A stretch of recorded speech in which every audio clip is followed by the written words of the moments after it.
I just watched Zack Snyder's Justice League and it was very long. And part of the reason it's very long is because a lot of that time is used to introduce new characters. Unlike the Avengers, Justice League didn't have a standalone movie to introduce every main cast member. Up until this point in the DCEU canon, only 3 members of the Justice League had been introduced: Superman, Batman, and Wonder Woman. In addition to those 3, Zack Snyder introduces 3 new characters: Cyborg, Aquaman, and Flash. With such a large cast of characters, I thought it'd be a good opportunity to do a character study and analyze how each superhero was written. First, a quick crash course on developing character arcs.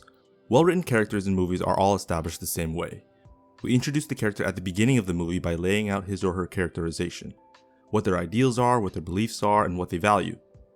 Throughout the course of the movie, their true character is revealed through the choices that they make under pressure. The greater the pressure, the more is revealed. If we're introduced to a character at the beginning of the movie, we expect that character to have accomplished something, sacrificed something, revealed something, or lost something by the end of the movie. Otherwise, it's a very boring movie. As the movie progresses, the characters will face increasingly more difficult choices until it eventually reaches the climax. And regardless of the choices that they make before the climax, the choice that they make at the climax defines their character. At the end of the movie, the character is either rewarded or punished for their choices. Most of the characters in Justice League follow this arc, except for one, Wonder Woman, which I'll get into. Let's start with Cyborg. Cyborg's character development was probably the biggest addition to the Snyder Cut, and it's through this character that the main plot, defeating Steppenwolf, revolves around. Cyborg is introduced as a character in hiding and a character who harbors a lot of resentment. Later on, through flashbacks, it's revealed that he was a college athlete, suffered a life-altering incident, and is brought back to life by his father using the mother boxes, and has been hiding and brooding ever since. As Victor's father clearly lays out for us, Victor's character arc revolves around accepting his new life and his new abilities. Victor, you're not stuck in here. You still have a life ahead of you. Part of this involves forgiving the person he blames for the situation, his father. The next scene shows him making a choice that progresses him along this character arc. He listens to his father's tape recorder and tests out his abilities on the rooftop. As it progresses, we see him make another choice to use his abilities for good, and he also chooses to take his first steps out into the public. When his dad tries to reach out as a father, he destroys the tape recorder as an act of defiance, a choice that sets him backwards on his journey. When Wonder Woman initially offers him the opportunity to join the Justice League, he initially rejects, but later on volunteers when he discovers that his father has been abducted. After his father dies, he continues to progress along this character arc until it reaches its climax, when the mother boxes offer him the chance to restore his body and his family. We can put it back, Vic.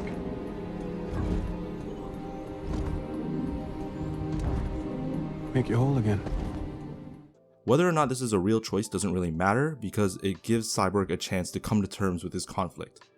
His final character choice is rejecting this offer and accepting who he is, and in doing so saves the day. The character choices for Cyborg ebbs and flows, with some character choices taking him closer to his goal and some choices taking him further away. But it's this final choice that defines him. Cyborg's character is rewarded at the end of the movie when he is able to listen to his father's last message and accepts himself for who he is and what he is.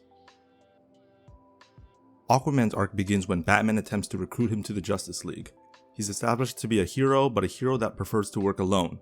He performs good deeds and helps those in need, but in a way that allows him to stay in hiding. A scene with Vulko establishes that he is the rightful king to Atlantis, but has shirked his responsibilities to remain among the humans.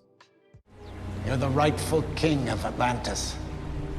Our people suffer. Your people. Aquaman's arc revolves around this journey to become the king. Vulko offers him his trident as a chance to take the throne, but he initially rejects. The next scene is Steppenwolf's attack on Atlantis. Arthur, who had previously been established to spend most of his time among the humans, makes the choice to fight alongside Atlantis. His arc reaches its climax when we see him show up to save the members of the Justice League, trident in hand, signaling to the audience that he has made the choice to accept his responsibility as the king of Atlantis.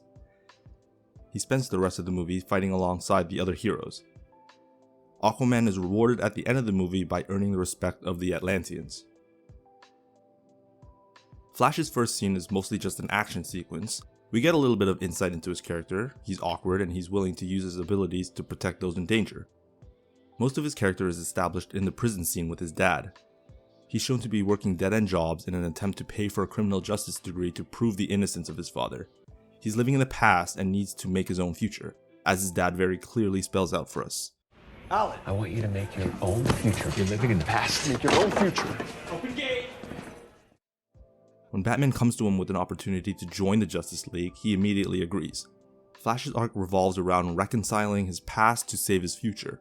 The arc reaches its climax during the final battle of the movie, where he literally turns back time in order to make his own future. A callback to the conversation he had with his dad earlier in the movie. Make your own future. Flash is rewarded at the end by getting an offer for a criminal justice job and receiving his father's blessing. Now we start getting into the characters who have already been established in this universe: Batman, Superman, and Wonder Woman. When it comes to sequels, recurring characters usually have an overarching story that spans multiple movies, but should also have a self-contained story within each individual movie. Batman's story comes directly off of the conclusion of Batman v Superman. Zack Snyder himself describes Batman's arc in this movie to be a path of redemption. The prologue establishes that Batman feels an enormous amount of guilt in the face of Superman's sacrifice. We see this throughout the movie. We owe it to him. I don't know anyone anything. In danger of attack. This has nothing to do with Lex Luthor. It has to do with him. I made a promise to him on his grave. Batman's arc revolves around assembling the Justice League. Every choice he makes in this movie is an attempt to complete that arc. The arc reaches its climax when the team resurrects Superman. Upon resurrection, Batman is the only character that actively chooses not to fight back against Superman, even when he's being attacked. Batman is rewarded at the end of the movie by gaining Superman's trust, and in doing so, completes the roster for the Justice League. According to Henry Cavill, Superman's arc over the span of the DCEU is completed in the Justice League when we see him become the true version of Superman. In Man of Steel, he discovers his powers and makes the choice to use them for good. In Batman v Superman, he chooses to sacrifice himself for the sake of humanity. When Clark is resurrected in Justice League, he has lost all of his growth, and is antagonistic towards Batman and the Justice League. Superman's arc requires him to remember who he was and regain his life as both Superman and Clark Kent. He does this with the help of Lois Lane and Martha. His arc reaches its climax on his childhood farm when he chooses to return to help the Justice League and defeat Steppenwolf. Listen, Mom.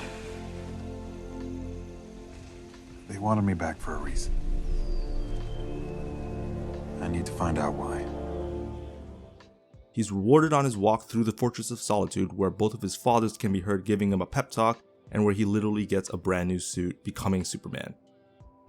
All the hopes and dreams of Krypton live in you now. I'm so proud of you, son. He's rewarded again in the epilogue of the movie when, with the help of Batman, he gets his childhood home back and regains his life as Clark Kent. Finally, we have Wonder Woman, and this is where we run into a problem. Wonder Woman has no character arc in this movie. In her solo movie, Diana becomes Wonder Woman, and by the end of Batman v Superman, she has already been convinced by Batman to assemble a team to defend humanity. She's already on board by the time the movie starts, and doesn't need to be recruited. Generally, most scenes in a movie should serve to advance a character's story for positive or negative. If it doesn't, the reason is almost always because the scene is either exposition or action. Good writers know how to weave exposition and action into a scene that also advances character arcs. So I went through every single Wonder Woman-centric scene to see if any arc existed, and here they are. Action, exposition, exposition, exposition, exposition, exposition, exposition, action, exposition, exposition, action, action. Wonder Woman's character remains unchanged from the beginning of the movie through to the end of the movie. No difficult choices have to be made, and no further insight is given into her character that was not already established. She's basically a glorified narrator. And you can say that she doesn't need one because she's already been established in other movies, but so have Batman and Superman, and despite that, both of those characters are still given an arc that rewards their personal journey. It's not about whether I like the movie or not, it's about how characters in movies are written or not written. Every main Justice League member in this movie is introduced and established at one point and is navigated through the plot until they are rewarded for the choices at the end. Every member except Wonder Woman. Wonder Woman is stagnant in her personal growth. Her character doesn't grow or change over the entire 4-hour runtime, and that's not necessarily to say that the other characters were developed well, but they're developed, and that's the problem with Wonder Woman in Zack Snyder's Justice League. Thanks for watching, everyone. If you liked what you saw and want to see more, hit the subscribe button. See you next time.